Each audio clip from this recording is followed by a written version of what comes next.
Hai teman-teman, apa kabar semuanya? Kali ini kita akan membahas sosok yang sangat terkenal dalam sejarah dunia, yaitu Genghis Khan. Siapa yang tidak kenal dengan nama besar ini? Kalian tahu nggak, Genghis Khan itu pendiri dan pemimpin pertama Kekaisaran Mongol yang sangat luas. Nama aslinya Temujin loh. Ia lahir sekitar tahun 1962 di daerah yang sekarang dikenal sebagai Mongolia. Ia adalah pemimpin yang hebat dan disegani banyak orang. Keberaniannya dan kecerdasannya dalam strategi perang membuatnya menjadi legenda. Genghis Khan berhasil menyatukan suku-suku Mongol yang awalnya suka bertengkar. Ini bukan tugas yang mudah, mengingat banyaknya konflik antar suku pada masa itu. Ia membentuk pasukan yang sangat kuat dan menaklukkan banyak wilayah dari Asia Timur sampai Eropa Timur. Kekaisaran Mongol menjadi salah satu kekaisaran terbesar dalam sejarah dunia. Kehidupan Genghis Khan penuh dengan perjuangan. Dari kecil ia sudah menghadapi banyak tantangan. Masa kecilnya susah dan penuh cobaan. Ayahnya dibunuh oleh suku saingan, dan keluarganya ditinggalkan dalam keadaan miskin. Tapi justru itu yang membuatnya menjadi pemimpin yang kuat dan bijaksana. Ia belajar dari setiap kesulitan yang dihadapinya. Ia memimpin dengan tegas dan adil. Setiap keputusan yang diambilnya selalu dipikirkan dengan matang. Genghis Khan membuat hukum dan aturan yang harus dipatuhi oleh semua orang. Hukum ini dikenal dengan nama Yasa. Ia juga membangun sistem pemerintahan yang teratur dan efisien. Ini membantu menjaga stabilitas dan ketertiban di wilayah yang luas. Genghis Khan itu orangnya unik. Ia memiliki karakter yang kompleks dan penuh kontradiksi. Di medan perang ia terkenal kejam. Namun ia juga dikenal sebagai pemimpin yang adil terhadap rakyatnya. Tapi di sisi lain, ia juga seorang pemimpin yang punya visi jauh ke depan. Ia memikirkan masa depan bangsanya. Ia membangun peradaban yang maju pada masanya. Banyak inovasi yang diperkenalkan di bawah kepemimpinannya. Warisan Genghis Khan masih terasa sampai sekarang loh. Banyak aspek budaya dan sejarah Mongolia yang masih dipengaruhi oleh kepemimpinannya. Kisah hidupnya sangat menarik dan bisa jadi pelajaran berharga buat kita semua. Dari perjuangannya, kita bisa belajar tentang ketekunan, keberanian, dan kepemimpinan yang luar biasa. Tahun 1962, Temujin lahir di Stepa Mongolia, sebuah wilayah yang keras dan penuh tantangan. Stepa itu padang rumput luas tempat tinggal suku-suku nomaden, yaitu suku yang berpindah-pindah untuk mencari padang rumput yang subur bagi ternak mereka. Hidup di Stepa itu susah dan banyak tantangannya. Cuaca yang ekstrem dan sumber daya yang terbatas membuat kehidupan sehari-hari menjadi perjuangan. Suku-suku Mongol sering berantem karena berebut makanan dan tempat tinggal. Konflik antar suku adalah hal yang biasa terjadi. Masa kecil Temujin penuh dengan kesedihan dan penderitaan. Ia harus menghadapi banyak cobaan sejak usia dini. Ayahnya yang bernama Yesugei dibunuh oleh suku lain, meninggalkan Temujin dan keluarganya dalam keadaan yang sangat sulit. Temujin dan keluarganya diusir dari suku mereka sendiri, membuat mereka harus bertahan hidup sendirian di alam liar. Mereka hidup miskin dan sengsara, seringkali kekurangan makanan dan perlindungan dari cuaca yang keras. Tapi, semua kesulitan itu malah membuat Temujin menjadi pribadi yang kuat dan tangguh. Ia belajar bertahan hidup dan mengatasi segala rintangan. Ia belajar bahwa persatuan dan kekuatan itu penting banget. Hanya dengan bersatu, suku-suku Mongol bisa bertahan dan berkembang. Ia bertekad untuk menyatukan semua suku Mongol yang bercerai-berai, mengakhiri konflik dan perselisihan di antara mereka. Ia bermimpi membangun bangsa Mongol yang kuat dan bersatu, sebuah visi yang akan mengubah sejarah dunia selamanya. Temujin tumbuh jadi pemuda yang kuat dan pemberani. Ia jago menyusun strategi perang. Ia juga pintar bergaul dan punya banyak teman dari berbagai suku. Perlahan-lahan, Temujin berhasil menyatukan suku-suku Mongol di bawah pimpinannya. Semua suku Mongol mengakui kehebatan Temujin. Pada tahun 1206, ia diangkat menjadi Khan Agung dengan gelar Genghis Khan. Gelar ini punya arti penguasa samudra atau penguasa alam semesta. Keren ya? Sejak saat itu, bangsa Mongol akhirnya terpecah belah menjadi bangsa yang kuat dan disegani. Di bawah pimpinan Genghis Khan, mereka siap menaklukkan dunia. Genghis Khan bisa meraih banyak kemenangan karena strategi perangnya yang hebat. Pasukan Mongol terkenal dengan kecepatannya. Mereka jago naik kuda dan bisa bergerak cepat untuk menyerang musuh secara tiba-tiba. Genghis Khan juga pintar. Ia menggunakan teknologi perang terbaru, yaitu bubuk mesiu dari Cina. Bubuk mesiu ini digunakan untuk membuat senjata-senjata canggih seperti meriam dan roket. Senjata-senjata ini membuat pasukan Mongol semakin kuat dalam pertempuran.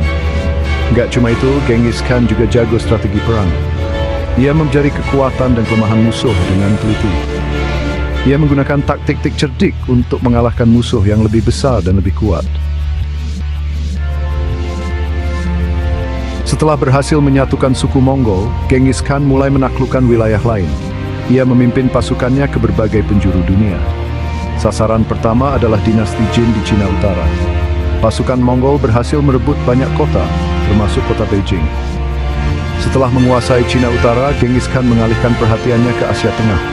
Ia menyerang kerajaan Khwarezmia di Persia. Kerajaan Khwarezmia adalah kerajaan besar yang menguasai jalur perdagangan penting. Pasukan Mongol terdepan Khwarezmia. Genghis Khan merebut kota-kota penting seperti Samarkand dan Bukhara. Perainan seperti Damejizyamunga.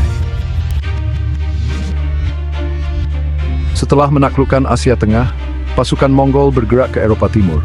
Mereka bertemu dengan bangsa Rusia di pertempuran Khalkha River pada tahun 1223. Pasukan Mongol yang dipimpin oleh Jenderal Subutai berhasil mengalahkan pasukan gabungan Rusia dan Cuman. Kemenangan di Khalkha River membuka jalan bagi invasi Mongol ke Eropa Timur. Pasukan Mongol berhasil menaklukkan wilayah yang luas, termasuk Kievan Rus, Bulgaria Volga, dan Polandia. Penaklukan Genghis Khan membawa perubahan besar bagi dunia. Dia berhasil membangun kekaisaran terluas dalam sejarah. Kekaisaran Mongol membentang dari Samudra Pasifik di timur hingga Eropa Timur di barat. Penaklukan Genghis Khan membawa dampak besar bagi dunia. Tidak hanya dalam hal wilayah, tetapi juga dalam berbagai aspek kehidupan. Ia berhasil membangun kekaisaran terluas dalam sejarah, yang mencakup berbagai budaya dan bangsa. Bayangkan kekaisaran Mongol membentang dari Samudra Pasifik di timur hingga Eropa Timur di barat. Ini adalah pencapaian yang luar biasa. Penaklukan Mongol juga memicu pertukaran budaya dan teknologi yang belum pernah terjadi sebelumnya. Genghis Khan membuka jalur sutra, jalur perdagangan yang menghubungkan timur dan barat. Perdagangan menjadi maju pesat, membawa kemakmuran bagi banyak wilayah. Ide, barang, dan teknologi menyebar dengan cepat ke seluruh kekaisaran, menciptakan jaringan yang saling terhubung. Genghis Khan juga memperkenalkan sistem hukum yang sama di seluruh wilayah kekuasaannya, yang dikenal sebagai Yasa. Ia menciptakan Yasa, yaitu aturan hukum yang mengatur kehidupan masyarakat Mongol. Yasa mencakup berbagai aspek kehidupan, dari hukum pidana hingga peraturan perdagangan. Yasa mengajarkan tentang keadilan, toleransi beragama, dan kesetaraan di mata hukum. Ini membantu menciptakan stabilitas dan ketertiban di seluruh kekaisaran yang luas. Pada tahun 1227, Genghis Khan meninggal dunia pada usia 65 tahun. Penyebab kematiannya masih menjadi misteri sampai sekarang. Ada yang bilang beliau meninggal karena sakit, ada juga yang bilang beliau gugur di medan perang. Jenazah Genghis Khan dibawa kembali ke Mongolia dan dimakamkan di tempat rahasia. Lokasi makamnya sampai sekarang masih menjadi misteri dan belum pernah ditemukan. Kematian Genghis Khan menandai berakhirnya sebuah era. Namun, kekaisaran yang ia bangun terus berkembang di bawah kepemimpinan anak cucunya. Setelah Genghis Khan meninggal, kekaisaran Mongol dipimpin oleh anak cucunya. Salah satu penerus Genghis Khan yang terkenal adalah Ögedei Khan, anak ketiganya. Ögedei Khan melanjutkan penaklukan ke Cina, Asia Tengah, dan Eropa Timur. Penerus Genghis Khan lainnya yang juga terkenal adalah Kublai Khan, cucunya. Kublai Khan menaklukkan seluruh Cina dan mendirikan dinasti Yuan. Di bawah Kublai Khan, kekaisaran Mongol mencapai puncak kejayaannya. Kekaisaran Mongol terus berjaya sebagai Nislas inverting Genghis Khan. Namun, pertarungan dan pertempuran meting Bex Kron terutama di Israel. Genghis Khan adalah sosok yang kontroversial dalam sejarah. Ia dikenal sebagai penakluk yang kejam dan tanpa ampun. Pasukan Mongol membantai jutaan orang dalam penaklukan mereka.